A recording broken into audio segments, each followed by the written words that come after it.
Welcome to today's deep dive, where our mission is to explore Guillaume Garreau's gripping spy novel, Around the World for My Son. Yeah, it is such an intense story. Oh, absolutely. And we're really going to examine the story's core focus, which is this devastating moral dilemma colliding with global espionage. So, okay, let's unpack this.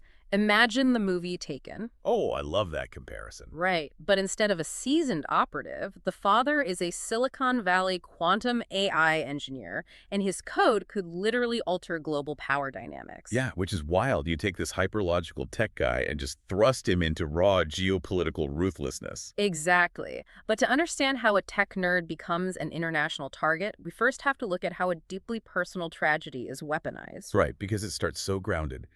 Alexandre Varenne's 8-year-old son, Max, is abducted by his ex-partner and taken to Kazakhstan. And he's facing this completely rigged, corrupt system over there. Oh, it's a total nightmare. I mean, translators are deliberately twisting his words in court. Yeah. You've got this corrupt cop, Detective Suleimanov, who's just constantly demanding bribes. Yeah, and even after Alexandre legally wins custody, the police are just like, well, we can't locate Max. Which is obviously a lie to keep him desperate. Totally. So here's where it gets really interesting. How does a domestic nightmare suddenly attract international spies? Like, how does that leap happen? Well, what's fascinating here is that the abduction basically becomes a calculated setup. Intelligence agencies monitor legal filings, international disputes. So they saw this massive vacuum of desperation and just circled in. Exactly. They actively manipulated the legal friction to isolate him.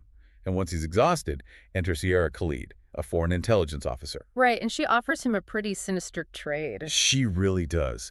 It's Max's safe return in exchange for his classified quantum code. But his own government isn't exactly helping him either, right? Because U.S. Agent Claire demands he act as bait to catch Sarah. Yeah. Alexandre is completely trapped between betraying his country or losing his child.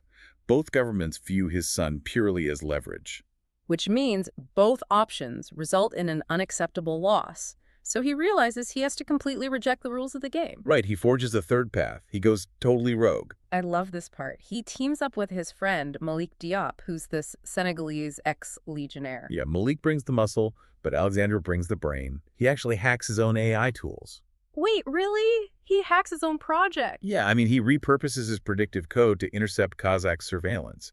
He identifies camera blind spots and patrols. That is brilliant. Right, it allows him to orchestrate this insanely violent nighttime raid on a remote farmhouse to rescue Max. I mean, they're escaping under literal gunfire with timed explosions. So what does this all mean? The character arc here is nuts. Alexandre literally weaponizes his own intellect, but he sacrifices his life's work for one fragile moment of holding his son. He does. And it forces you to ask yourself, what would you sacrifice? Right. Like, what boundaries would you cross if the justice system completely failed you? Yeah. Alexandre sacrifices his career, but he saves his son. I mean, he traveled around the world both geographically and morally to get him back. He really did. But it leaves you with a pretty chilling final question. Oh, for sure? If global intelligence agencies can so easily orchestrate and manipulate a personal family tragedy just to steal technology, how safe is the private life of anyone working on tomorrow's world-changing innovations?